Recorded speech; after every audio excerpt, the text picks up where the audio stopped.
മത്തായിയുടെ സുവിശേഷം 8-ാം അധ്യായം 26-ാം വാക്യം. അല്പവിശ്വാസികളെ, നിങ്ങൾ എന്തിനു ഭയപ്പെടുന്നു? അവൻ എഴുന്നേറ്റ് കാറ്റിനെയും കടലിനെയും ശാസിച്ചു, വലിയ ശാന്തതയുണ്ടായി. ഇത് കൊടുങ്കാറ്റിനെ ശാന്തമാക്കുന്ന വേദഭാഗമാണ്. യേശുദമ്പുരാൻ പടകിൽ ഉറങ്ങുകയാണ്.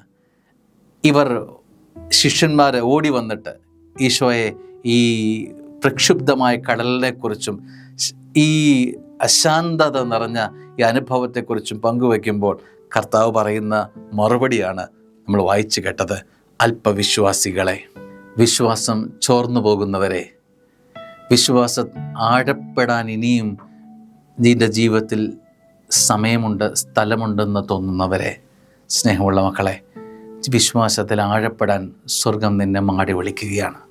കർത്താവ് കൂടെ ഉണ്ടായിരുന്നിട്ടും, തൊട്ടടുത്ത് സമീപത്ത് അവൻ ഉണ്ടായിരുന്നിട്ടും, നിനക്ക് നിൻ്റെ കൺപോള തുടർന്നാൽ ആദ്യം നിൻ്റെ കൃഷ്ണമണിയിൽ പതിയുന്ന അവൻ്റെ മുഖമാണ്.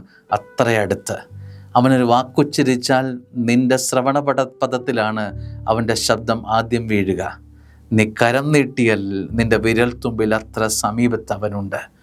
എന്നിട്ടും അവനെ കാണാൻ കഴിയുന്നില്ല, അവനെ മനസ്സിലാക്കാൻ കഴിയുന്നില്ല. നിൻ്റെ വിശ്വാസം ചോർന്നു പോയോ? അല്പവിശ്വാസികളെ, കർത്താവ് ചോദിക്കുന്നതിൽ ആശ്ചര്യപ്പെടേണ്ടതായിട്ടുണ്ടോ? ഇക്കാലം അത്രയും ജീവിതത്തിൻ്റെ പരിവരുത്ത എല്ലാ അനുഭവങ്ങളെയും നീ തലോടിപ്പോയിട്ടും നീ എൻ്റെ കൂടെ ഉണ്ട് എന്ന് എനിക്ക് അനുഭവിക്കാൻ കഴിഞ്ഞില്ലല്ലോ എന്നുള്ള തേങ്ങൽ ജീവിതത്തിൽ അവശേഷിക്കുന്നെങ്കിൽ, സ്നേഹമുള്ളവരെ, സമയമായി നിൻ്റെ വിശ്വാസത്തെ ആഴപ്പെടുത്താൻ, ബലപ്പെടുത്താൻ, ജീവിതത്തിൻ്റെ വലിയൊരു ബലമായി വിശ്വാസത്തെ കാണണം. അല്പവിശ്വാസികളെ എന്ന് വിളിക്കുമ്പോൾ അതിൽ ഞാനും എണ്ണപ്പെടാതിരിക്കാൻ നമ്മുടെ വിശ്വാസത്തെ ആഴപ്പെടുത്തേണ്ട സമയമാണ്. ആമേൻ.